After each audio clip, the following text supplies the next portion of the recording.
My night shift at Walmart. The night I discovered we weren't alone. Asterisk, I never believed in ghosts or the supernatural. I was always a skeptic, the type who laughed at haunted house stories. But everything changed on that godforsaken night of October 12th, when I took the midnight security shift at the Walmart on Highway 37. What I experienced there made me question everything I knew about reality. Asterisk, when I joined the night crew, the manager warned me, "This place is a different world after midnight, Jake. You'll see things you can't explain." I laughed, thinking it was just a way to scare the new guy. Little did I know, he was being completely sincere. Asterisk, the first few days were normal routine patrols, checking security cameras, that eerie silence that settles over an empty Walmart. The store was practically deserted after 11 p.m. Just me, the manager in the office, and occasionally a stalker. But soon, I started noticing details. Small things that didn't add up. Asterisk. It was during my third week that things really started happening. I remember the first sign clearly. It was 2:17 a.m. when I heard the unmistakable sound of shopping carts moving in the electronics aisle. The noise was sharp, metallic, echoing through the empty space. When I went to investigate, I found 5 carts perfectly aligned in front of the TV section, as if someone had carefully positioned each one. Asterisk must have been the wind. I told myself, even though I knew there weren't enough drafts to move shopping carts. The manager just shook his head with a strange smile when I mentioned it. "You'll get used to it, Jake. This place has a life of its own at night." Asterisk, but the next night was worse, much worse.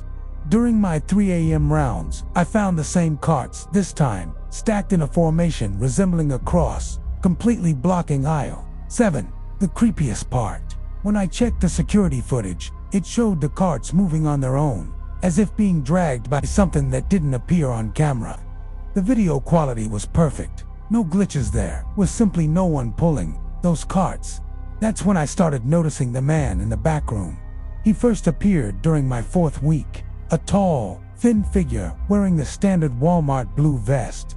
I'd catch glimpses of him standing motionless at the far end of the stockroom, statue still. At first, I thought he was just another night worker, but there was something off about the way he just stood there, completely frozen, watching. Asterisk, when I asked the manager about him, I watched the color drain from the man's face. "We don't have anyone matching that description on the night shift, Jake." He pulled me into a closed office and showed me the schedule. "It's just the 3 of us this week. No one else is authorized to be here after midnight." Asterisk, that night, I decided to confront the employee. Armed with only my flashlight and a taser, I approached him in the stockroom. He stood with his back to me, staring at a stack of cardboard boxes. My hand shook as I shouted, "Hey, you, what are you doing here?" Asterisk. The moment he turned around is burned into my mind like a nightmare in slow motion. His body rotated unnaturally, fluidly, almost as if he had no bones. And when his face came into view, God, that face. It was completely smooth. No eyes, no nose, no mouth, just pale, featureless flesh, like a mask made of human skin. Asterisk, I stumbled back so fast I fell, hitting my head on a shelf. By the time I scrambled up, he was gone. The only sign he'd ever been there was a single price tag on the floor, its barcode scratched out, and a handwritten message in shaky letters, "You're one of us now." After that, things got worse. The TVs in electronics would turn on by themselves, displaying nothing but static except for brief moments when I swore I saw figures moving in the snow. The store's PA system emitted whispers when I was alone, in dark aisles. And worst of all, I started seeing more of those things in blue vests, always at a distance, always watching. Asterisk, the breaking point came on my last night. During my 4 a.m. rounds, I found a door in the back of the stockroom that I could have sworn wasn't there before. It was old, made of cracked wood, with a strange symbol carved into it, something between a pentagram and a hieroglyph. The terrifying part, it wasn't on any store blueprint or floor plan. Asterisk, when I touched the rusted doorknob, I felt a pull from the other side, so strong it nearly yanked me off my feet. And then I heard it, not with my ears, but inside my head a voice whispering, in archaic English, "Come in, we've been waiting so long, Asterisk, I ran faster than I ever had in my life.